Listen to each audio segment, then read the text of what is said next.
Good morning to everybody. आज हम लोग जो है कंडक्टिविटी स्टडी करेंगे। कंडक्टिविटी क्या है? कंडक्टिविटी के पहले ओम्स लॉ जानना होगा। ओम्स लॉ क्या है? नहीं, किसी वायर में, ये फिजिक्स का ऐसे चीज़ है, किसी वायर में करंट फ्लो कर रहा है तो उसका पोटेंशियल और करंट के बीच क्या रिलेशन है, ये ओम साहब दिए थे। नहीं, तो हम लोग पहले सबसे पहले स्टडी करेंगे ओम्स लॉ। उससे हम लोग निकालेंगे रेसिस्टिविटी, तब स्पेसिफिक रेसिस्टेंस पढ़ेंगे, फिर मोलर कंडक्टेंस पढ़ेंगे, इक्विवेलेंट कंडक्टेंस पढ़ेंगे, फिर मोलर कंडक्टेंस इक्विवेलेंट कंडक्टेंस में रिलेशन स्टडी करेंगे, तब हम लोग फिर न्यूमेरिकल बनाएंगे। ठीक है, व्हीटस्टोन ब्रिज से मेजर करने के लिए भी पढ़ लेंगे। ठीक है, तो देखिए ओम्स लॉ क्या कहता है। ओम्स लॉ, ओम्स लॉ कहता है, ओम्स लॉ, ओम्स लॉ समझिएगा। ओम्स लॉ क्या कहता है? The electrical current I, the electrical current I, ठीक है, इलेक्ट्रिकल करंट I कैपिटल भी ले सकते हैं, चूंकि हम लोग कैपिटल में ही लेंगे, कैपिटल ले लीजिए भैया। करंट I ले लिए, I flowing through a conductor या wire flowing through a conductor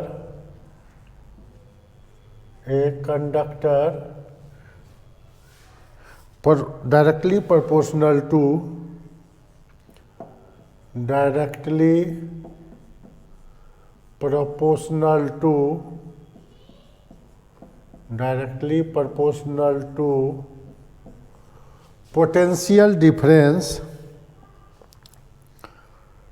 directly proportional to potential difference across it, directly proportional to potential difference across it,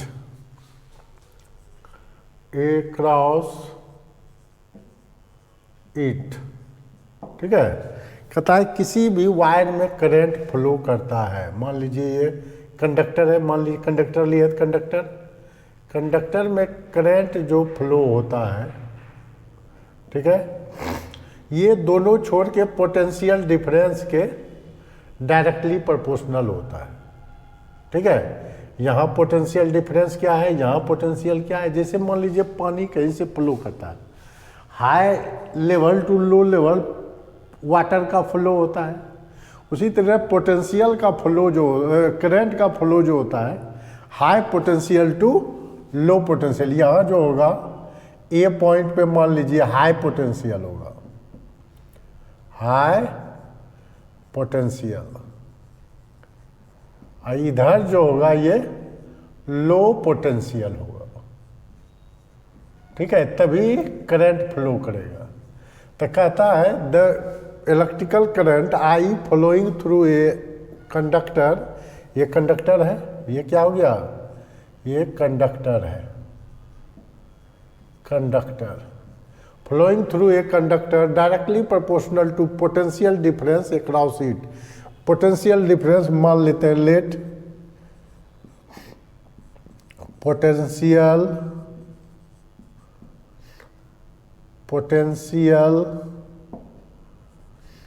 difference is V, generally V से use करते हैं हम लोग, V and current flowing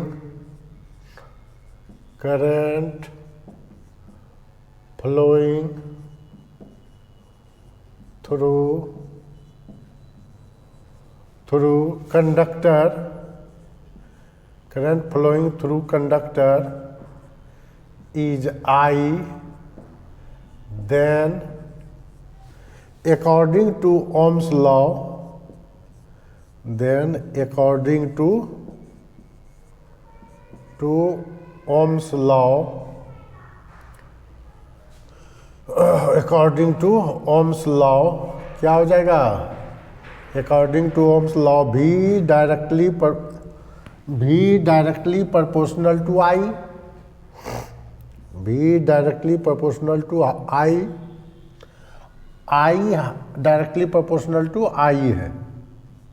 अब देखिए जैसे directly proportional हटाते हैं कांस्टेंट टर्म लेते हैं, तो इसलिए V इक्वल टू I ले लिए, ठीक है। तो R क्या है?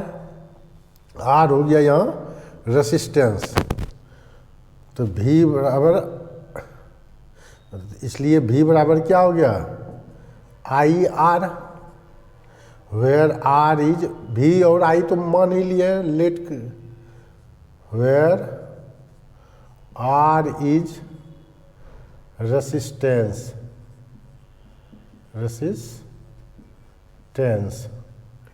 ठीक है, R इज रेसिस्टेंस। अब देखिए R इज रेसिस्टेंस तो हुआ, R का यूनिट जानना है, तो R बराबर क्या लिख सकते हैं? R बराबर V/I। तब पोटेंशियल डिफरेंस का होता है वोल्ट, ठीक है, तो वोल्ट पर एम्पियर भी ले सकते हैं इसका यूनिट, वोल्ट पर एम्पियर, या इसी को कहते हैं ओम्स, OHM, ओम, इसको सिंबल ऐसे डिनोट करते हैं, ओम, ठीक है। वोल्ट पर एम्पियर भी हो सकता है, एम्पियर पूरा लिख देते हैं, एम्पियर, या ओम होगा, यूनिट जो होगा, यूनिट ऑफ R, ये हो जाएगा। यूनिट निकाल ली हम लोग ओम, तो ये ओम्स लॉ दिया, ठीक है। तो इसका स्क्रीनशॉट लीजिए पहले, तब हम लोग आगे पढ़ते हैं। अब देखिए हम लोग क्या पढ़े, V directly proportional to I, तो V इक्वल टू IR पढ़े ना।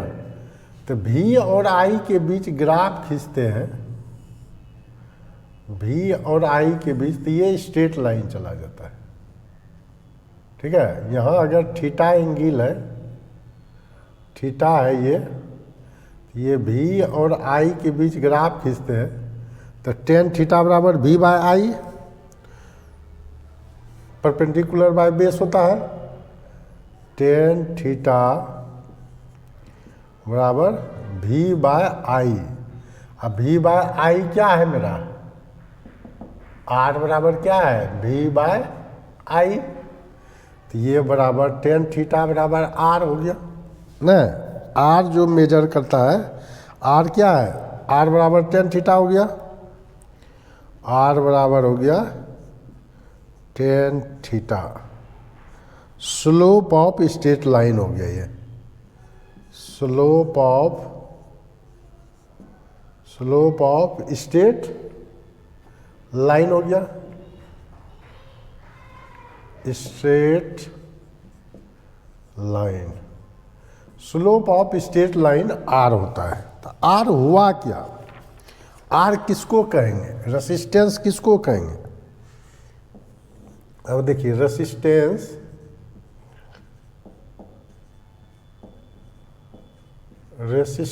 किसको कहेंगे? Resistance measure the hinders of flowing the electrical current. क्या है? रेसिस्टेंस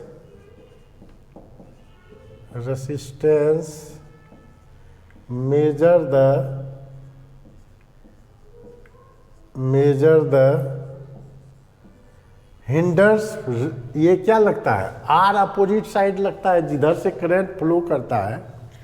जैसे ये कंडक्टर है, आई इधर कर रहा है तो आर इधर लगता है आपको, आर इधर और करंट इधर लग रहा है, ठीक है, तो अपोजिट लगता है, यानी resistance measure the hinders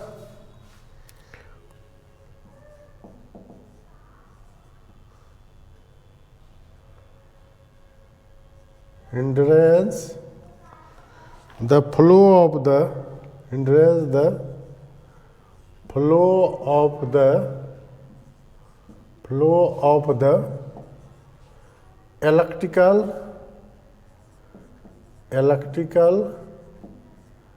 current, electrical current हो गया, ठीक है, ये है आर, ठीक है। अब हम लोग को पढ़ना है ये रेसिस्टेंस, ओम्स लॉ खत्म हो गया।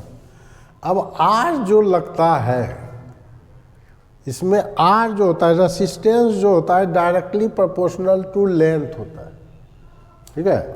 अभी इसका पहले स्क्रीनशॉट लीजिए तब हम लोग पढ़ते हैं। ओम्स लॉ यही था। अब जैसे देखिए फ्लो करते हैं, मान लीजिए टंकी है, high level to low level की तरफ वाटर फ्लो होता है ना, उसके बाद आपको और कोई भी चीज़ क्या होता है, हाई से लो की तरफ, हीट भी हाई हीट एनर्जी से लो हीट एनर्जी की तरफ फ्लो होता है, उसी तरह पोटेंशियल भी high potential to low potential की तरफ फ्लो होगा। तो यही कहता है भी डायरेक्टली प्रोपोर्शनल टू आई, यही ओम्स लॉ है। तो अब हम लोग पढ़ते हैं आर जो लग रहा है, आर कैसे क्या होता है इसका बारे में पढ़ते हैं। इसका लीजिए स्क्रीनशॉट। देखिए आर कौन चीज पर डिपेंड करता है, कहता है R resistance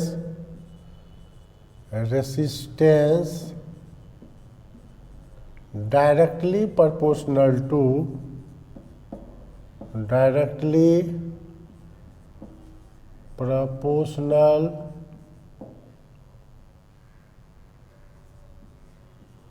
directly proportional to length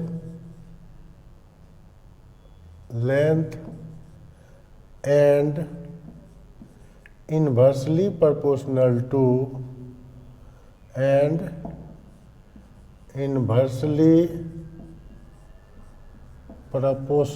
to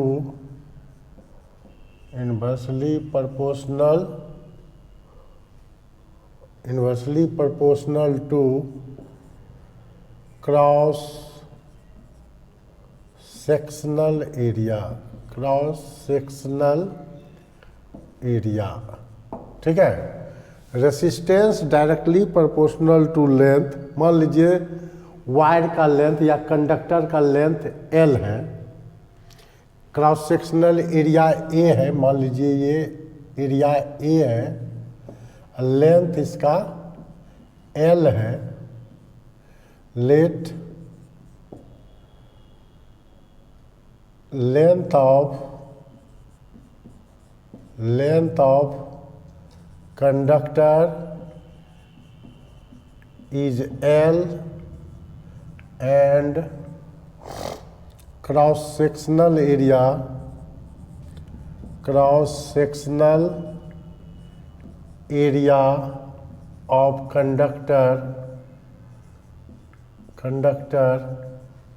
is A, then क्या होगा, R directly proportional to L, R inversely proportional to area. अब दोनों इक्वेशन से देखिए, from equation first and second, from equation first and second क्या हो जाएगा, R inversely proportional to direct L by A हो जाएगा आर, तो इसको हम लोग लिख लेंगे, आर डायरेक्टली प्रोपोर्शनल हटाएंगे तो रो एल बाय ए होता है। क्या होता है? Rho L by A. R जान ही रहे, ए जान ही रहे, वेयर रो क्या है? वेयर रो इज रेसिस्टिविटी या स्पेसिफिक रेसिस्टेंस बोलते हैं। Rho is specific resistance, specific resistance और रेसिस्टिविटी ठीक है। आर रो जो है स्पेसिफिक रेसिस्टेंस और रेसिस्टिविटी है। ठीक है। अब देखिए स्पेसिफिक रेसिस्टेंस, अब हम लोग मान लेते हैं when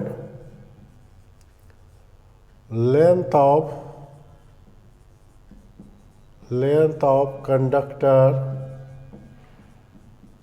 equal to 1 centimetre and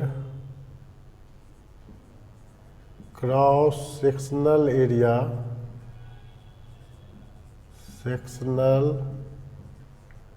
area of conductor बराबर 1 सेंटीमीटर स्क्वायर। तो आर बराबर क्या हो जाएगा?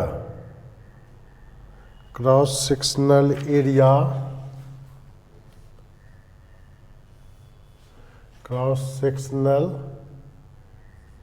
Area of conductor equal to 1 centimetre square. ठीक है। Then R equal to rho हो जाएगा ना। आर क्या हो जाएगा? रो हो जाएगा। ये 1/1 यानी रो हो गया। आर इक्वल टू रो 10। क्या पढ़ेंगे इसको? 10 resistivity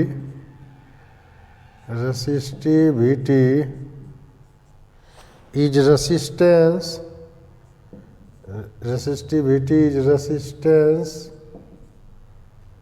resistance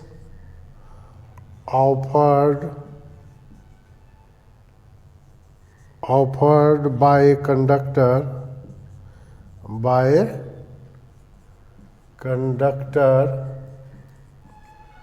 conductor of 1 centimeter length and 1 centimeter square cross sectional area।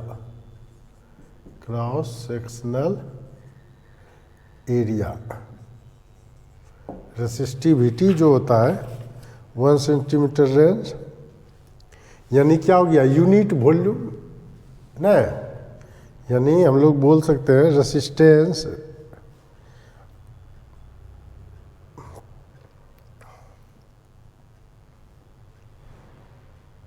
ठीक है।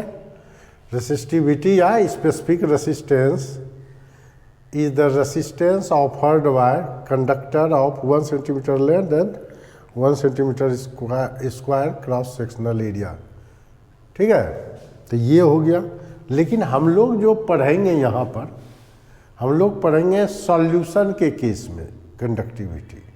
ये तो हो गया सॉलिड के केस में ना।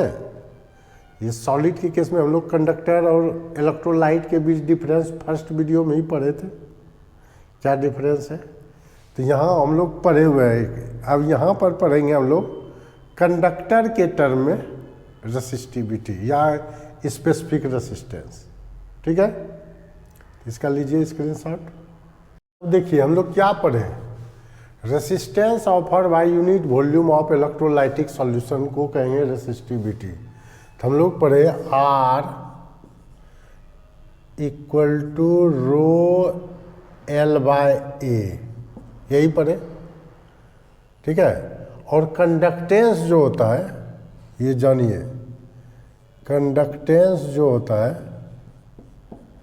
कंडक्टेंस क्या होता है, जी से डिनोट किया हुआ है एनसीईआरटी में, या सी से भी कर सकते हैं, अपना मन है आपका।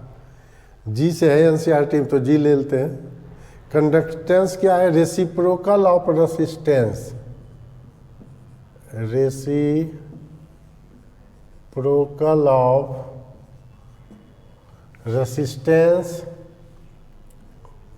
Resistance is called reciprocal of resistance, resistance is called conductance, conductance यानी G इक्वल टू 1/R हो गया, ठीक है। G इक्वल टू 1/R, और रेसिस्टिविटी रो बराबर क्या होता है, RA/L, ठीक है। अब देखिए हम लोग पढ़ लिए हैं, तो 1/R अगर इसमें लेते हैं, ठीक है, 1/R इस इक्वेशन में हम लोग क्या जानते हैं, वी नो दैट, क्या पढ़ लिए हैं, R equal to row L/A, तो 1/R इक्वल टू क्या हो जाएगा, 1/रो इंटू 1/L/A हो जाएगा ना। तो 1/R होता है कंडक्टेंस, ये क्या होता है, कंडक्टेंस, कंडक्टेंस 1/रो स्पेसिफिक कंडक्टेंस ना, ये क्या हो जाएगा, स्पेसिफिक रेसिस्टेंस का उल्टा specific conductance, specific specific conductance, conductance into L/A जो होता है, ये सेल कांस्टेंट। अगर इसका एरिया A हो, इसको समझिएगा, यही है कंडक्टेंस। इसका अगर एरिया A हो,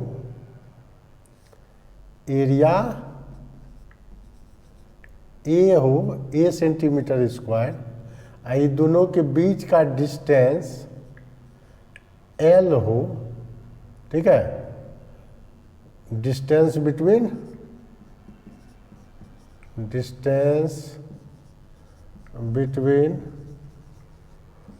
to electrode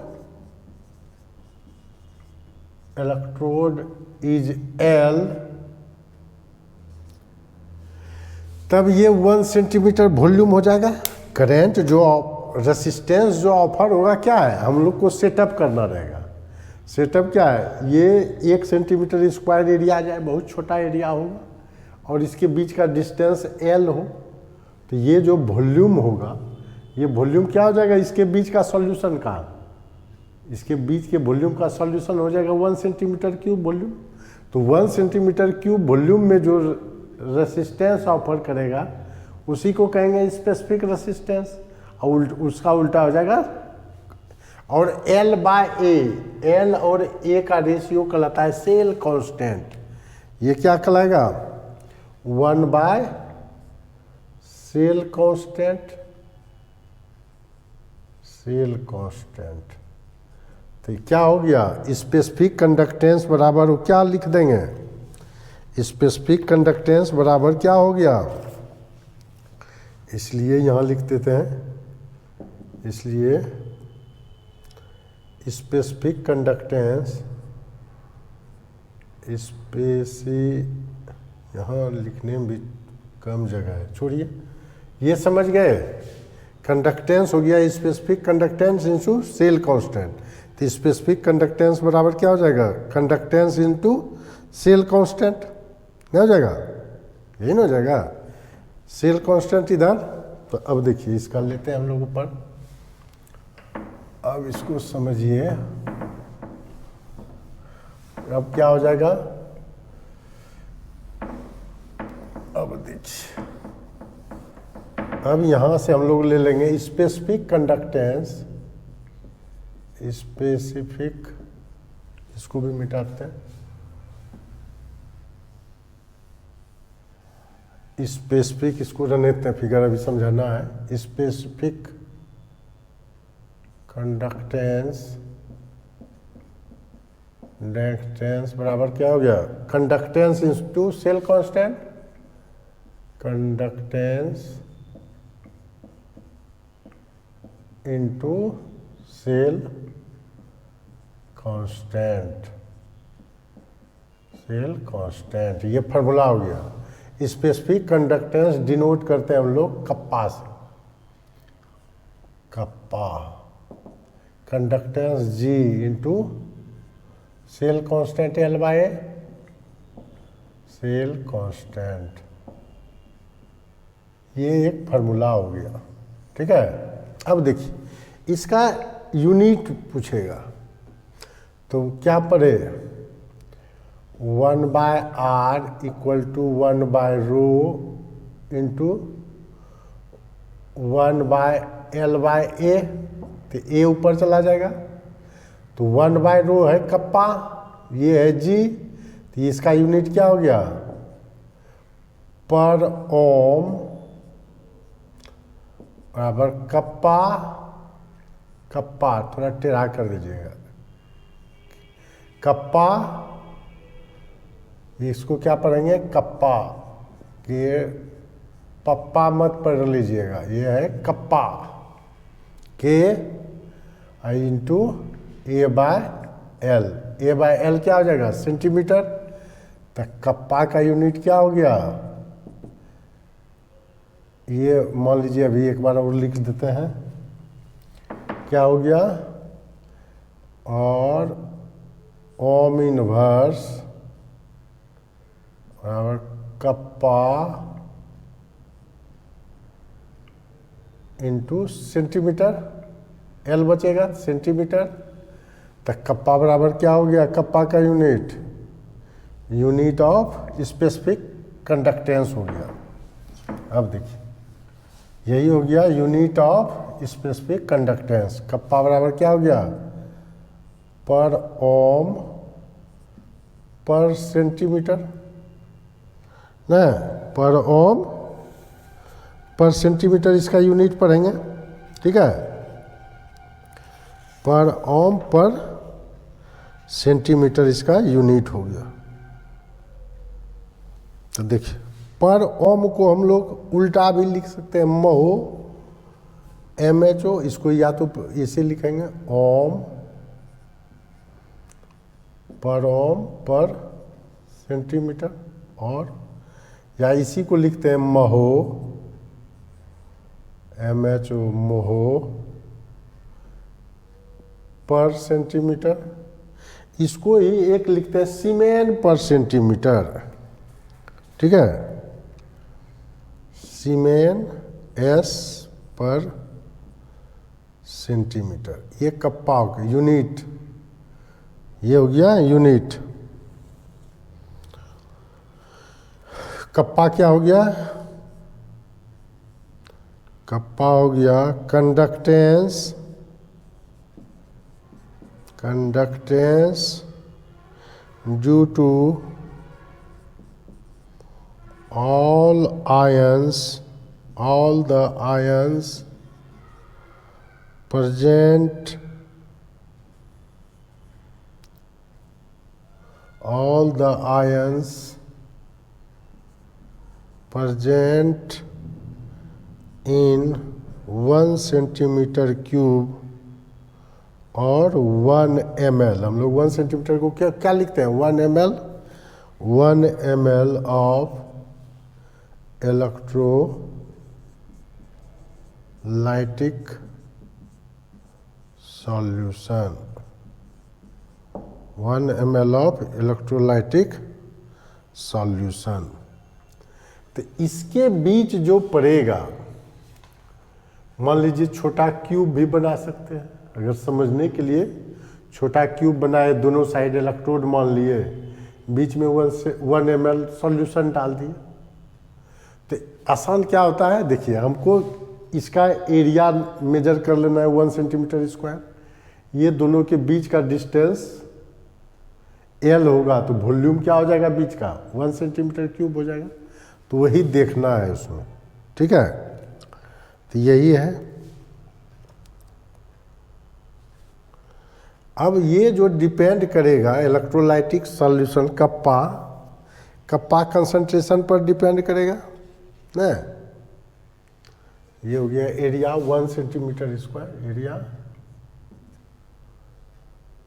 to electrode is L equal to 1 centimetre. ये होना चाहिए, L होना चाहिए 1 सेंटीमीटर, एरिया होना चाहिए 1 सेंटीमीटर स्क्वायर, छूट गया था, ठीक है। तब ना वॉल्यूम हो जाएगा 1 सेंटीमीटर क्यूब। तो ये हो गया कप्पा, ठीक है। अब देखिए समझ में आया कप्पा क्या है। इलेक्ट्रोलाइटिक सॉल्यूशन के लिए हम लोग कप्पा क्या है, reciprocal of resistivity is called conductivity of kappa, specific conductance. तो कप्पा क्या हो गया, देखिए कप्पा हो गया के स्पेसिफिक कंडक्टेंस, स्पेसिफिक कंडक्टेंस हो गया kappa, reciprocal of resistivity, reciprocal of resistivity, resistivity is called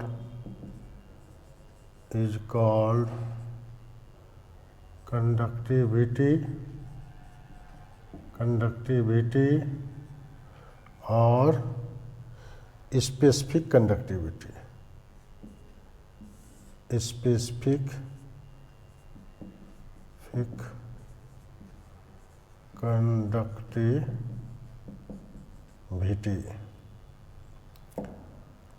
It is denoted by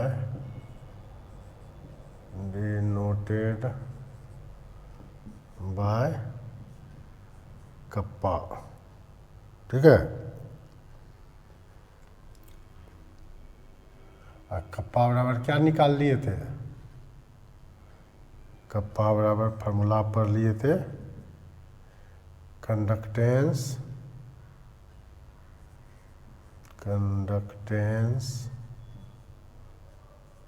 into cell constant के बराबर G इंटू L/A, यही पढ़ लिए थे फार्मूला, ठीक है। यूनिट पर ही लिए हैं, सीमेंट पर सेंटीमीटर, ठीक है। ये हो गया स्पेसिफिक कंडक्टेंस, ठीक है। अब देखिए ये तो हो गया मैथमेटिकल फॉर्म में भी, ठीक है। इसका पहले लीजिए स्क्रीनशॉट। देखिए मोलर कंडक्टेंस लैम्डा m से डिनोट करते हैं, कहता है conductance due to all ions of that volume of electrolyte which contains 1 mole of electrolyte. वो इतना वॉल्यूम जिसमें 1 मोल इलेक्ट्रोलाइट घुला हुआ हो, यानी क्या हो गया। और कप्पा क्या होता था 1 सेंटीमीटर क्यूब वॉल्यूम में, नहीं तो यानी मोलर कंडक्टेंस लेमडा बराबर क्या हो जाएगा, कप्पा इंटू भी हो जाएगा, कप्पा इंटू भी। अब भी क्या होगा, भी होगा, भी जो होगा which contains 1 mole of electrolyte। 1 mole electrolyte जो होगा उतना वॉल्यूम ना, कप्पा इंटू बी। अब देखिए हम लोग पढ़े हुए हैं मोलरिटी। मोलरिटी क्या पढ़े हुए हैं? मोलरिटी पढ़े number of mole of solute dissolve in per litre solution ना, यानी मोलरिटी क्या पढ़े? N by V, number of mole by volume in litre. अब देखिए हम लोग वॉल्यूम इन लीटर इधर ले लीजिए, वॉल्यूम इन लीटर हो गया इधर, तो ये क्या हो गया? Mole, number of mole by molarity. अब देखिए हम लोग जो लेते हैं वॉल्यूम लेंगे तो क्या होगा? ml में वॉल्यूम जो हो जाएगा 1000 ml हो जाएगा, बराबर number of mole by molarity हो गया ना। तो V ml क्यूब या V cm क्यूब बराबर क्या हो जाएगा? ये तो V ml हुआ, V ml में क्या हो जाएगा? नंबर ऑफ मोल बाय ये। तो देखिए 1 लीटर में number of mole by molarity, तो V ml में क्या होगा? V ml लेंगे तो क्या हो जाएगा? तो नंबर ऑफ मोल N से डिनोट कर देते हैं इसको, N से, अब मोलरिटी को M से, ठीक है। N बाय M इंटू 1000 हो गया, यानी V इन सेंटीमीटर क्यूब बराबर N बाय M इंटू 1000। अब देखिए V इन सेंटीमीटर क्यूब है, ये तो सेंटीमीटर क्यूब में है, तो कप्पा इसको लिख सकते हैं हम लोग बाय 1000 ना होता, N बाय M बाय 1000, तो ये ऊपर चला जाएगा N into 1000 by M, N into 1000 by M, ठीक है। तो N नंबर ऑफ मोल है, नंबर ऑफ मोल कितना लेता है मोलरिटी में? 1, यानी क्या लेंगे? 1000 बाय M नहीं। अब देखिए कप्पा भी को क्या लेंगे? 1000 बाय M, तो लेमडा M जो होता है मोलर कंडक्टिविटी, ये होता है kappa into 1000 by molarity M।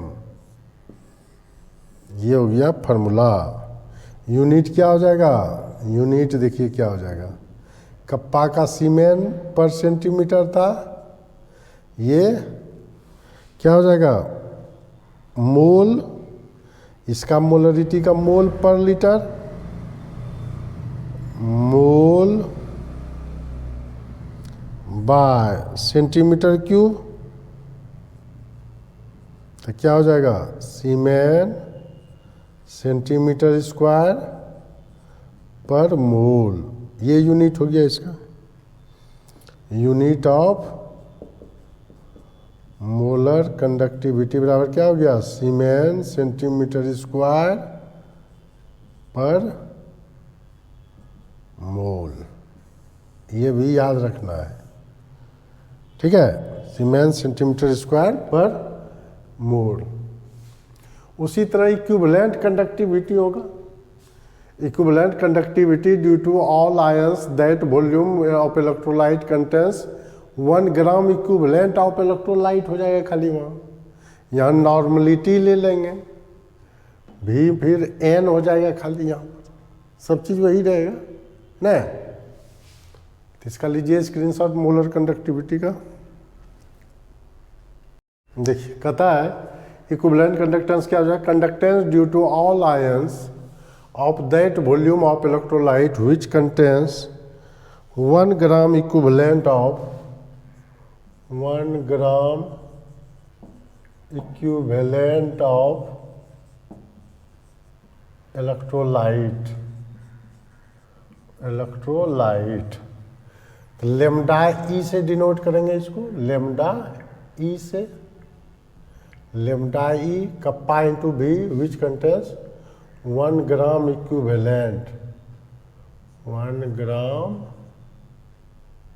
Equivalent of electrolyte. यहाँ हो जाएगा नॉर्मलिटी ना, normality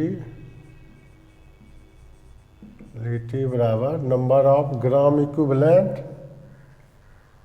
number of gram equivalent, ठीक है। तो ये नंबर ऑफ ग्राम इक्विवेलेंट लेंगे, number of gram equivalent by normality, normality n से डिनोट करते हैं ना। तो यहाँ पर number of gram equivalent E, number of gram equivalent क्या लेते हैं E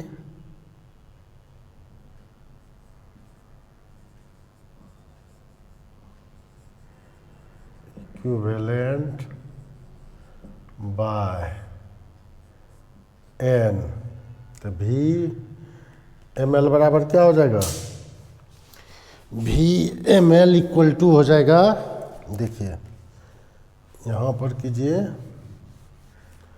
भी 1 ml, यानी भी ml इक्वल टू हो जाएगा नंबर ऑफ ग्राम इक्विवेलेंट, क्या हो जाएगा 1 ग्राम इक्विवेलेंट लेते हैं 1 बाय n बाय 1000। तो 1 भी ml को लिख सकते हैं भी cm क्यूब है, भी cm क्यूब लिख सकते हैं इसको। तो 1000 बाय n पुट कर दिए, ये निकाल लिए। अब यहाँ पर पुट करना होगा कप्पा लेमडा ई बराबर क्या हो जाएगा, देखिए लेमडा ई बराबर हो जाएगा कप्पा भी की जगह क्या कब पुट करेंगे, ये 1 सेंटीमीटर क्यूब ना है, सेंटीमीटर क्यूब के लिए है, ठीक है। तो ये हो जाएगा 1000 बाय n, ये लेमडा इक्विवेलेंट निकल गया, ठीक है। कप्पा इंटू यानी specific conductivity into 1000 by normality, इसका भी निकालेंगे यूनिट, यूनिट क्या हो जाएगा कप्पा का तो सीमेन पर सेंटीमीटर ना, और ये क्या हो जाएगा इक्विवेलेंट बाय, यहाँ पर क्या लेंगे equivalent by centimetre cube, equivalent by centimetre cube, यही ना ग्राम इक्विवेलेंट पर लीटर होता है, 1000 तो ऊपर है ही। यूनिट में क्या हो जाएगा यूनिट ऑफ लेमडा ई बराबर क्या हो गया सीमेन सेंटीमीटर स्क्वायर पर इक्विवेलेंट, यही हो गया। वहाँ पर मोल था, यहाँ पर इक्विवेलेंट हो जाएगा, ठीक है। इस तरह से हम लोग निकाल लेंगे इक्विवेलेंट कंडक्टेंस या इक्विवेलेंट कंडक्टिविटी, उसी को बोलेंगे, ठीक है। तो ये ले लीजिए इसका स्क्रीनशॉट। देखिए कहता है the specific conductivity of deci normal solution, मतलब नॉर्मलिटी कितना हो गया, नॉर्मलिटी दिया हुआ है, नॉर्मलिटी हो गया 0.1 n, ठीक है। Deci normal solution of an electrolyte, तो कप्पा दिया हुआ है आपको, स्पेसिफिक कंडक्टिविटी, स्पेसिफिक कंडक्टिविटी कितना दिया हुआ है, ये दिया हुआ है 2.5 इंटू 10⁻⁻⁴ इंटू पर ओम पर सेंटीमीटर। कहता है what is the equivalent conductivity, तो लेमडा ई बराबर क्या पड़े, कप्पा इंटू 1000/n, तो कप्पा 2.5 इंटू 10⁻⁴ इंटू 1000/0.1, ऊपर जाके 10 हो जाएगा, तो 2.5 इंटू 10⁻³ इंटू ये 1/10, तो ये हो जाएगा 10⁻1, 10⁻⁻⁴ इंटू 10⁻³ इंटू 10⁻1, तो ये हो जाएगा 2.4 इंटू 10⁻⁻⁴ इंटू 10⁻⁴,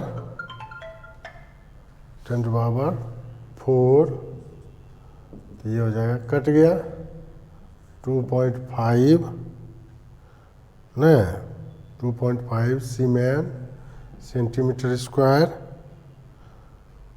पर इक्विवेलेंट, ठीक है। तो इस तरह से ये हो गया, इसका लीजिए स्क्रीनशॉट।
देखिए कहता है एक कंडक्टिविटी सेल है, 2 पैरेलल इलेक्ट्रोड, 2 पैरेलल इलेक्ट्रोड दे दिया है, वो इतना सेंटीमीटर स्क्वायर एरिया दिया हुआ है 1.25 सेंटीमीटर स्क्वायर, एंड इतना सेंटीमीटर अपार्ट, यानी लेंथ दिया हुआ है 1.05 सेंटीमीटर।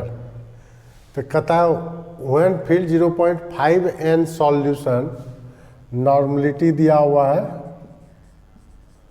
नॉर्मलिटी दिया हुआ है 0.1 n सॉल्यूशन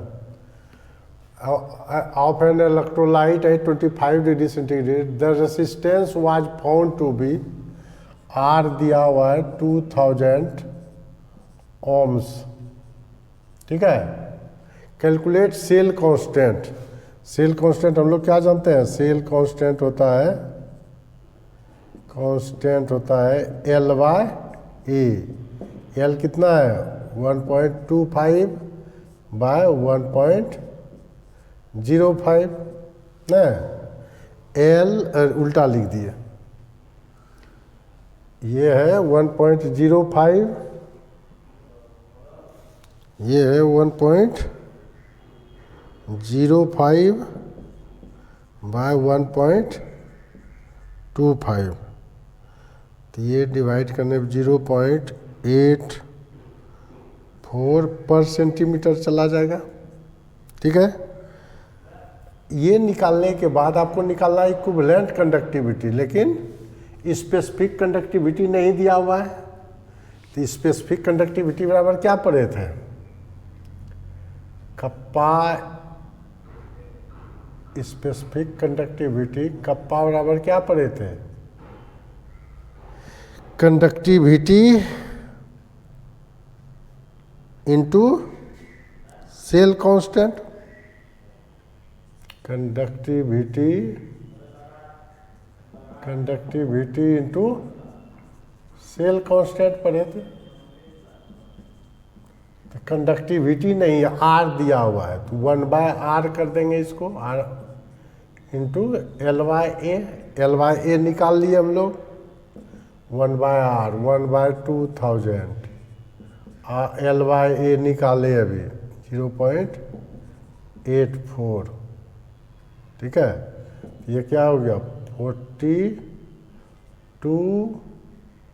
इंटू 10⁻⁻5 सीमेन पर सेंटीमीटर ना, 4.2 इंटू 10⁻, ये 3 है, ये 2 उधर,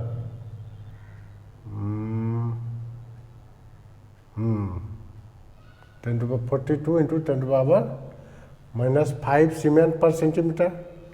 इक्विवेलेंट कंडक्टिविटी बराबर क्या पढ़े थे, कप्पा इंटू 1000 बाय एन पढ़े थे ना, तो कप्पा यहाँ निकाल लिए, 42 इंटू 10⁻⁻5 इंटू इसको लिख सकते हैं 10⁻3 बाय, दिया हुआ है नॉर्मलिटी कितना है 0.1, इसको लिख सकते हैं 10⁻⁻1n, 10⁻⁻1, ये जाके 10⁻⁻4 हो जाएगा, यानी 4.2 यूनिट क्या होता था, सीमेन सेंटीमीटर स्क्वायर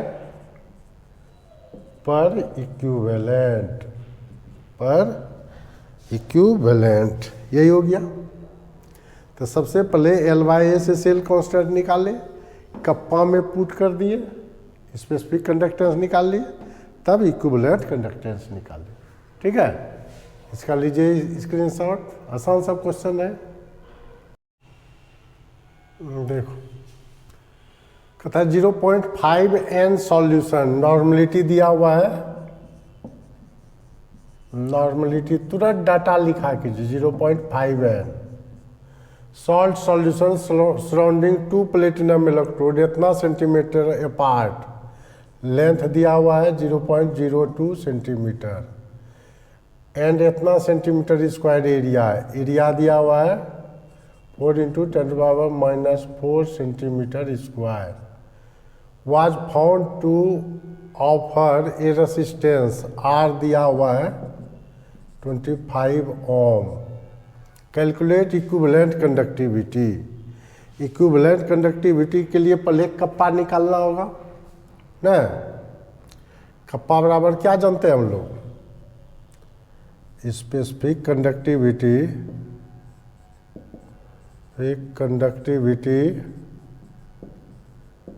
ठीक, कप्पा क्या जानते हैं हम लोग,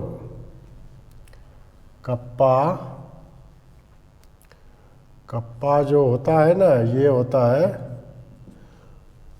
कंडक्टेंस इनटू सेल कांस्टेंट, यानी 1/r इंटू L/A होता है ना, तो 1/25 इंटू L/A 0.02/4 इंटू 10⁻⁻4 है, ये कितना हो गया 1/25 इंटू, ये जाएगा तो 0.02 इंटू 10⁻4/4 हो गया, तो इसको क्या लिख सकते हैं, कप्पा इक्वल टू कितना हो गया 1/25 इंटू ये हो जाएगा 200/4, ये 8 से कट गया, ये 2 से कट गया, 2 सीमेन पर सेंटीमीटर या पर ओम पर सेंटीमीटर। तो कहता है निकालने इक्विवेलेंट कंडक्टिविटी लेमडा ई कप्पा इंटू 1000/n पढ़े हैं, कप्पा 2000/n निकल गया, कितना दिया हुआ है n 0.5। इसको लिख सकते हैं 5 इंटू 10⁻⁻⁻1n 5 इंटू 10⁻⁻⁻1। ये 200 से कट गया तो 400 इंटू 10⁻⁻1 ऊपर जाके 1 हो जाएगा, 10⁻1 मतलब 10, तो ये हो जाएगा 4000 सीमेन सेंटीमीटर स्क्वायर पर इक्विवेलेंट। ठीक है, सीमेन सेंटीमीटर स्क्वायर पर इक्विवेलेंट। ये हो गया आपका। ठीक है, तो आसान क्वेश्चन रहता है, इसका कुछ डायरेक्ट फार्मूला पर पुट करना है, कुछ करना नहीं रहता है। ठीक है, इस तरह से हम लोग पढ़ लिए स्पेसिफिक कंडक्ट ओम्स लॉ पढ़ लिए, स्पेसिफिक कंडक्टिविटी पढ़ लिए, मोलर कंडक्टिविटी पढ़ लिए और इक्विवेलेंट कंडक्टिविटी पढ़ लिए। ठीक है, अब मेजर कैसे करेंगे कंडक्टिविटी ये पढ़ लेते हैं। इसका लीजिए स्क्रीनशॉट। देखिए, मेजरमेंट ऑफ कंडक्टिविटी जो करते हैं, एक व्हीटस्टोन ब्रिज से इसके इलेक्ट्रोड को कनेक्ट कर देते हैं। इलेक्ट्रोड जो लेते हैं, इलेक्ट्रोड लिए पॉजिटिव और नेगेटिव इलेक्ट्रोड ले लिया, इसका कनेक्शन कर देते हैं हम लोग व्हीटस्टोन ब्रिज से। ठीक है, और इसको नॉन कंडक्टिंग थर्मोस्टेट से पूरे सेल को कवर कर देते हैं, और इसमें इलेक्ट्रोलाइट लेते हैं और वाटर जो लेते हैं, वाटर क्या माना जाता है, specific conductivity of water nearly 0 माना जाता है। ठीक है, उसके बाद जब इसको व्हीटस्टोन ब्रिज से कनेक्ट करते हैं, तो व्हीटस्टोन ब्रिज से कनेक्ट करेंगे तो क्या हो जाएगा, total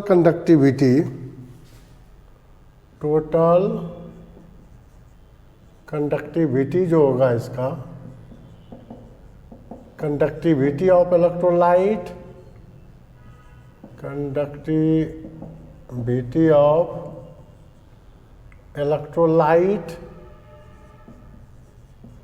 electrolyte plus conductivity of water, conductivity of water होगा। ठीक है, टोटल कंडक्टिविटी इसका हो जाएगा ये। अब देखिए, इसमें एसी सोर्स का यूज करते हैं, ताकि डीसी सोर्स में तो यहाँ पर इलेक्ट्रोलाइसिस प्रोसेस हो सकता है, लेकिन एसी सोर्स अल्टरनेटिंग करंट में यहाँ पर क्या होगा, इलेक्ट्रोलाइसिस प्रोसेस नहीं हो पाएगा। तो वही लिख दिए, AC source prevent any electrolysis. इसमें एसी सोर्स जो है प्रिवेंट करता है, मतलब इलेक्ट्रोलाइसिस नहीं होने देता है, और इसमें कनेक्ट कर दिए व्हीटस्टोन ब्रिज से। तो हम लोग फिजिक्स में पढ़े थे व्हीटस्टोन ब्रिज कैसे निकालते थे, बैलेंस्ड व्हीटस्टोन ब्रिज क्या होता था, balanced Wheatstone bridge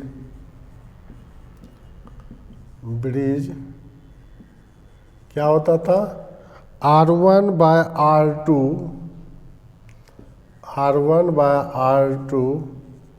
equal to R3/R4। अब देखिए, R3 से मतलब है हमको R3 निकाल लेंगे। R3 क्या हो जाएगा, R1 इंटू R4/R2। ठीक है, ये निकाल लिए। तो ये निकल जो जाएगा रेसिस्टेंस ऑफ सेल निकल जाएगा, यही ना सेल से कनेक्टेड है, ये हो जाएगा रेसिस्टेंस ऑफ सेल हो गया। तो रेसिस्टेंस ऑफ सेल निकाल लिए इससे व्हीटस्टोन ब्रिज से। इसका गैल्वेनोमीटर का डिफ्लेक्शन इसमें 0 करना चाहिए, ठीक है। तो रेसिस्टेंस ऑफ सेल निकाल लिए। तो कंडक्टिविटी निकालना है। तो कंडक्टिविटी कप्पा क्या होता है? कंडक्टिविटी जो होता है क्या होता है? कंडक्टेंस इनटू सेल कांस्टेंट होता है, सेल कांस्टेंट, यानी 1/R इंटू L/A कप्पा निकल गया। कंडक्टिविटी मतलब specific conductivity, measurement of conductivity मतलब स्पेसिफिक कंडक्टिविटी लेते हैं। यहाँ लिखिए तो स्पेसिफिक कंडक्टिविटी मेजर करते हैं। मेजरमेंट ऑफ स्पेसिफिक कंडक्टिविटी, ठीक है।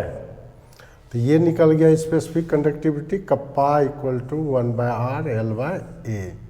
तो R इसी यहाँ से निकाल लेंगे हम लोग व्हीटस्टोन ब्रिज से, और उसका कनेक्शन कर दिए हैं कहाँ से? इलेक्ट्रोलाइटिक सेल से कनेक्ट, और उसको डायाथर्मल बना लिए, मतलब थर्मोस्टेट से कवर कर दिए हैं 25 डिग्री सेंटीग्रेड पर। इसको मेंटेन भी कर दीजिए, एट 25 डिग्री सेंटीग्रेड पर रख सकते हैं, ठीक है। तो इस तरह से क्या, इस तरह से मेरा कंडक्टर मेजरमेंट ऑफ कंडक्टेंस हो गया, नहीं मेजरमेंट ऑफ कंडक्टेंस हो गया। इस तरह से कंडक्टिविटी निकाल देते हैं। कुछ नहीं है, एक ले लेते हैं सेल बना लिए, इसको पूरा ढक दिए। ये क्या होगा? ग्लास का बना होगा, नहीं ग्लास वेसल होगा। ये जो होगा ये क्या होगा? ये वाला पोर्शन ये होगा ग्लास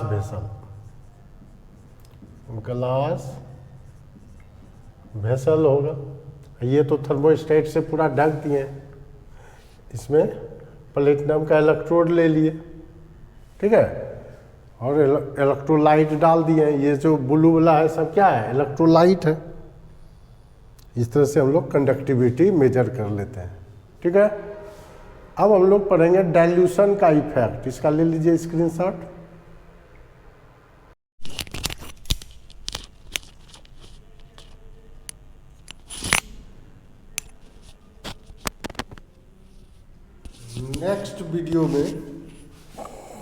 नेक्स्ट वीडियो में जो है हम लोग अब देखेंगे इसका डाइल्यूशन का इफेक्ट क्या पड़ता है। इनफाइनाइट डाइल्यूशन पे क्या होगा? मोलर कंडक्टिविटी, इक्विवेलेंट कंडक्टिविटी, उसमें डिग्री ऑफ डिसोसिएशन देखेंगे, कोलरास लॉ देखेंगे इनफाइनाइट डाइल्यूशन पर। तो ये 3 चीज़ अभी पढ़ना है कंडक्टिविटी में। कंडक्टिविटी का effect of dilution on conductivity, हम लोग इक्विवेलेंट कंडक्टिविटी का देखेंगे और मोलर कंडक्टिविटी का देखेंगे। स्ट्रॉन्ग इलेक्ट्रोलाइट के लिए देखेंगे, वीक इलेक्ट्रोलाइट के लिए देखेंगे, और इनफाइनाइट डाइल्यूशन का देखेंगे इफेक्ट। उसके बाद हम लोग देखेंगे कोलरास लॉ का एप्लीकेशन पे न्यूमेरिकल बनाएंगे, ठीक है। तो नेक्स्ट वीडियो में ये सब देखेंगे। तो वीडियो को लाइक कर दीजिएगा, जो न्यू व्यूअर है सब्सक्राइब कर लीजिएगा, और कमेंट सेक्शन में कमेंट कुछ हो तो कमेंट लिख सकते हैं। Thank you.